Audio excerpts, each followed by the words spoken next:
Formula 4 car பந்தயத்திற்கு FIA சான்றிதழ் பெற கூடுதல் அவகாசம் கோரிய அவசர முறையீட்டின் மீது விசாரணையானது தொடங்கப்பட்டுள்ளது. பந்தயத்திற்கு முன் FIA சான்றிதழ் பெறப்படும் என உயர்நீதிமன்றத்தில் தமிழ்நாடு அரசு தரப்பில் தெரிவிக்கப்பட்டுள்ளது. மாலை 6 மணிக்குள் FIA சான்றிதழ் பெறப்படும் என ரேசிங் நிறுவனம் அறிவித்துள்ளது. அண்மை செய்தியாக பார்த்து வருகிறோம். இது குறித்த கூடுதல் விவரங்களை செய்தியாளர் பாண்டியராஜன் வழங்க கேட்கலாம். வணக்கம் பாண்டியராஜன், இது குறித்த முழு விவரங்களையும் பதிவு பண்ணுங்க. சென்னை F4 ஃபார்முலா கார் பந்தயம் நடத்துவதற்கான FIA சான்று பெறுவதில் காலதாமதம் ஏற்பட்டிருப்பதாக தமிழ்நாடு விளையாட்டு மேம்பாட்டு ஆணையம் சார்பில் அவசர மேல்முறையீட்டு ஒன்று வழங்கப்பட்டிருந்தது. அந்த முறையில் தங்களுக்கு கூடுதலாக 4 மணி நேரம் கால அவகாசம் வழங்க வேண்டும் என தெரிவிக்கப்பட்டிருந்தது. அதற்கான விசாரணை தற்போது தொடங்கியிருக்கிறது. அவசர விசாரணையாக தற்பொழுது தமிழ்நாடு விளையாட்டு மேம்பாட்டு ஆணையம் சார்பில் வழங்கப்பட்டிருக்கக்கூடிய அந்த முறையீடு விசாரணை நடைபெற்று வருகிறது. குறிப்பாக 3 to 4 மணிக்கு பயிற்சி போட்டிகள் துவங்க இருந்ததாகவும் மழை காரணமாக இந்த பயிற்சி போட்டிகள் தாமதமாக ஆரம்பிக்க இருப்பதாகவும் ரேசிங் நிறுவனம் சார்பில் உயர்நீதிமன்றத்தில் தெரிவிக்கப்பட்டிருக்கிறது. தற்போது 5:30 மணிக்கு தான் பந்தயம் துவங்க வாய்ப்பு இருப்பதாகவும் ரேசிங் நிறுவனம் சார்பில் தெரிவிக்கப்பட்டிருக்கிறது. அதனால் 12 மணிக்குள் சான்று பெற வேண்டும் என்ற உத்தரவை திருத்த வேண்டும் எனவும் ரேசிங் நிறுவனம் சார்பில் உயர்நீதிமன்றத்திடம் அந்த கோரிக்கை வைக்கப்பட்டிருக்கிறது.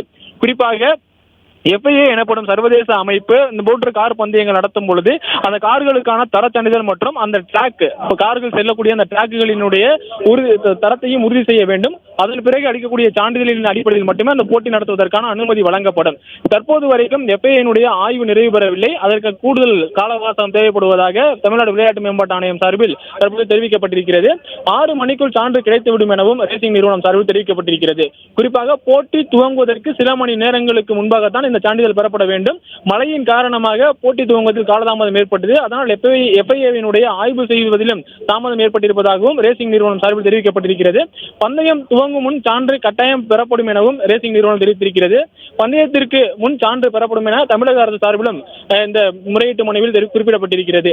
நிகழ்ச்சிக்கு முன்னால் சான்று வழங்கப்படும் என அவர்கள் மேற்கோள் காட்டி குறிப்பிட்டிருக்கிறார்கள். சான்று மறுக்கப்பட்டால் பந்தயத்தை தள்ளி வைக்கப்படும் எனவும் ரேசிங் நிறுவனம் தெரிவித்திருக்கிறது. பணிகள் முடிக்க ஏதுவாக 7 மணி வரை அவகாசம் நீட்டிக்க வேண்டும் எனவும் ரேசிங் நிறுவனம் சார்பில் தெரிவிக்கப்பட்டிருக்கிறது. பணிகள் முடிக்க ஏதுவாக 7 மணி வரை அவகாசம் நீட்டிக்க வேண்டும் என குறிப்பிடப்பட்டிருக்கிறது. குறிப்பாக சான்று இல்லாமல் பந்தயம் நடத்தப்பட மாட்டாது என தமிழக அரசு உத்தரவாதம் அளித்திருப்பதாகவும் நமக்கு தகவல் கிடைத்திருக்கிறது. தற்போது வரைக்கும் அரசு தரப்பில் கூடுதல் அட்வொகேட் ரவீந்திரன், அரசு எடிட்டர் எட்வின் பிரபாகர் ஆகியோர் ஆஜராகி இந்த வழக்கு குறித்து அவர்கள் ஆஜராகி பேசி வருகின்றனர். குறிப்பாக சான்று பெற 8 மணி வரை அவகாசம் வழங்கப்பட்டிருப்பதாகவும் அதற்குள் சான்று பெற வேண்டும் எனவும் நீதிபதிகள் தெரிவித்திருக்கிறார்கள். 8 மணிக்குள் சான்று பெறாவிட்டால் பந்தயத்தை தள்ளி வைக்க வேண்டும் என்கின்ற அந்த உத்தரவையும் நீதிபதிகள் வழங்கியிருக்கிறார்கள். குறிப்பாக இந்த பந்தயம் நடத்துவதற்கான FIA சான்று மிக முக்கியமானது. சர்வதேச அமைப்பாக இருக்கக்கூடிய ஆட்டோமொபைல் கட்டுப்பாட்டு அந்த அமைப்பின் மூலமாக வழங்கக்கூடிய தர சான்றிதழ் இருந்தால்தான் கார் பந்தயத்தை நடத்த வேண்டும். இது கார் ஓட்டுநர்கள், பார்வையாளர்கள் மற்றும் ரேசிங் சர்க்கிட்டினுடைய தர கட்டுப்பாட்டை உறுதி செய்யக்கூடிய ஒரு சான்றிதழாகும். இந்த சான்றிதழ் இன்று மதியம் 12 மணிக்கு பெற வேண்டும் என உயர்நீதிமன்றம் அறிவுறுத்தல் வழங்கியிருந்தது. போட்டி துவங்குவதற்கு காலதாமதம் ஏற்பட்டதால் அந்த ஆய்வு நடைபெறுவதில் தாமதம் ஏற்பட்டதாக ரேசிங் நிறுவனம் கூடுதலாக 4 மணி நேரம் அவகாசம் கேட்டிருந்தது. தற்பொழுது அவர்களினுடைய கோரிக்கையை ஏற்று இன்று இரவு 8 மணி வரை கால அவகாசம் வழங்கப்படுவதாக நீதிபதிகள் தெரிவித்திருக்கிறார்கள். அதற்குள் சான்று பெற வேண்டும் எனவும் தெரிவித்திருக்கிறார்கள். 8 மணிக்குள் சான்று பெறாவிட்டால் பந்தயத்தை தள்ளி வைக்க வேண்டும் எனவும் நீதிபதிகள் தெரிவித்திருக்கிறார்கள்.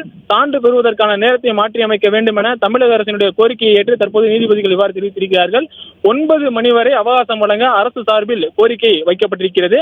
ஆயிரக்கணக்கான மக்கள் பந்தயத்தை காண வந்துள்ளதால் 8 மணிக்குள் சான்று பெற வேண்டும், அதன் நகலை மனுதாரர் தரப்புக்கு வழங்க வேண்டும் எனவும் உயர்நீதிமன்றம் தற்பொழுது அவருடைய கருத்தை தெரிவித்திருக்கிறார்கள். குறிப்பாக இந்த FIA எனப்படும் சான்று இங்கு சர்க்கியூட்டில் இருக்கக்கூடிய பாதுகாப்பு அம்சங்களை வலியுறுத்தி கொடுக்கப்பட்டதாகும். அதாவது கார் பந்தயத்தில் ஈடுபடும் பொழுது மொத்தமாக இந்த சென்னை ரேசிங் சர்க்கியூட்டில் மட்டும் 19 வளைவுகள் இருக்கிறது. 6 வளைவுகள் ஆபத்தான வளைவுகள். அவற்றில் முன்னேற்பாடுகள் என்ன, அவற்றில் செய்யப்பட்டிருக்கக்கூடிய பாதுகாப்பு நடவடிக்கைகள் என்ன, குறிப்பாக இதுபோன்று அபாயகரமான வளைவுகளில் டயர் போன்ற சேஃப்டி மெஷர்மெண்ட்கள் மூலமாக அளவீடு செய்யப்பட்டு அதற்கான பாதுகாப்பு அம்சங்கள் ஏற்பாடு செய்யப்பட்டிருக்கும். அதுபோல தற்பொழுது அவர்களுக்கான அந்த ஒழுங்கா இல்லை என கூறி FIA அந்த சான்றிதழை தர மறுப்பதாக தகவல் கிடைத்திருக்கிறது. FIA தொடர்ந்து ஆய்வுகள் மேற்கொண்டு வருவதாகவும் இன்று இரவு 9 மணி வரை அவகாசம் வழங்க வேண்டும் எனவும் அரசு கோரிக்கை வைத்திருக்கிறது. ஆயிரக்கணக்கான மக்கள் பந்தயத்தை காண வந்துள்ளதால் 8 மணிக்கு சான்று பெற வேண்டும் என உயர்நீதிமன்றம் தெரிவித்திருக்கிறது.